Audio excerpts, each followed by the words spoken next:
ఓరి బాబు, ఈ వార్త చూసారా? పక్క గ్రామంలో సర్పంచ్ పదవి కోసం 12 లక్షలు, ఆ పక్క గ్రామంలో 57 లక్షలు, ఇంకో దగ్గర 1 కోటి వరకు ఖర్చు చేశారట.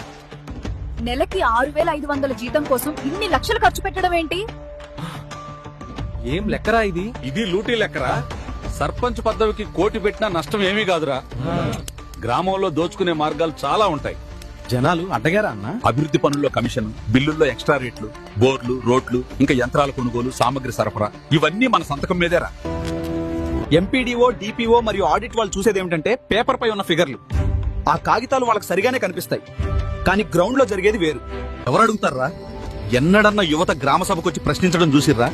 పోనీ ఎవరికైనా 10 రూపాయలు పెట్టి గ్రామ పంచాయతీలో ఆర్టీఐ ఫైల్ చేసే దమ్ముందా?